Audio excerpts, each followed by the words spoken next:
नमस्कार दोस्तों, मैं हूं आपका दोस्त नरसिंह कटियार एडवोकेट। आज हम बात करेंगे एक बार पुनः एंटीसिपेटरी बिल पर। एक विधि व्यवस्था की बात करेंगे। चंद्रकांत उर्फ major Chandrakant, state of Uttarakhand, जिसमें 482 BNS 2023, जिसे अग्रिम जमानत बोलते हैं। जैसा कि आप जानते हैं कि अग्रिम जमानत प्रार्थना पत्र एप्रीहेंशन ऑफ अरेस्ट, यहाँ गिरफ्तारी की आशंका होती है तो हम गंभीर मामलों में लगाते हैं।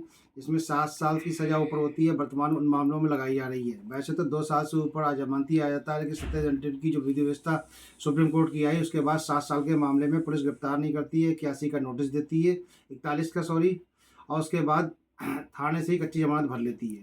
तो इसलिए ज़्यादातर मामलों में 7 साल से ऊपर मामलों में लगाने की ज़रूरत पड़ती है। तो आज हम बात करेंगे कि जो अग्रिम जमानत प्रार्थना पत्र है वो कहाँ लगाया जाए। जैसा कि आप 438 पहले हम पढ़ते थे, CRPC जो 482 BNS 2023 में आई है, उसमें बताया गया है कि एप्रीहेंशन ऑफ अरेस्ट के मामले में लगा सकते हैं। लेकिन सत्र न्यायालय, जिला न्यायालय और ऑनरेबल हाई कोर्ट दोनों जगह पे इसकी अधिकारता है। तो कभी कभी पार्टी क्या होती है कि डायरेक्ट हाई कोर्ट चली जाती है।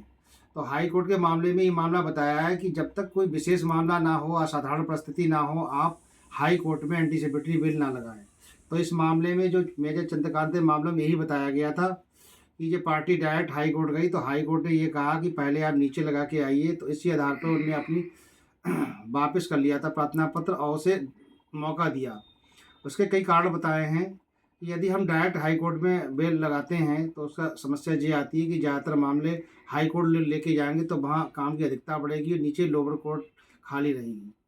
और जो ऊपर कोई अगर गलत आदेश पारित कर दिया गया या खारिज कर दिया पर प्रार्थना पत्र, तो नीचे कोर्ट में आप फिर बाद में लगाते हैं तो नीचे वाला जो कोर्ट है भुजकता है।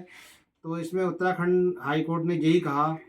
इसमें कई विधि व्यवस्थाओं का हवाला दिया। Guwahati high court bar association के बारे में ही बताया कि जो एंटीसिपेटरी बेल है, जो एप्रीहेंशन ऑफ अरेस्ट के मामले में लगाई जाती है, गिरफ्तारी की आशंका के मामले में लगाई जाती है, सबसे पहले आप सेशन न्यायालय में बेल लगाएं। और सेशन न्यायालय में यदि कोई आदेश नहीं होता है तो उसके बाद हाई कोर्ट जाएं, क्योंकि हाई कोर्ट ज़्यादातर राज्यों में 1 या 2 होते हैं। और नीचे सेशन कोर्ट है, वो हर जिले का अलग अलग होता है, जिला न्यायालय।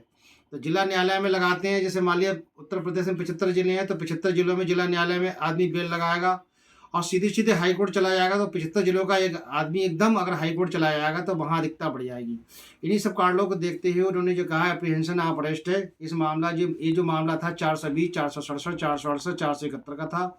जो नई धारा जो BNS की आई है वो 318(4) और 336, 340(2), उसमें ये समाहित की गई है।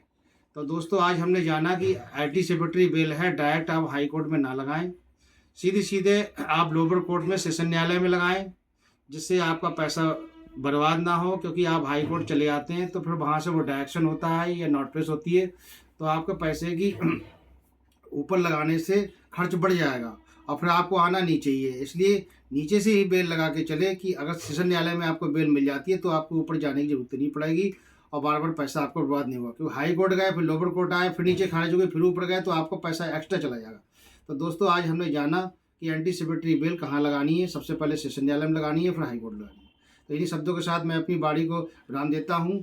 मेरी जानकारी अच्छी लगे तो मेरे चैनल को लाइक, शेयर, सब्सक्राइब जरूर करें। जय हिंद, जय भारत, जय अधिवक्ता समाज।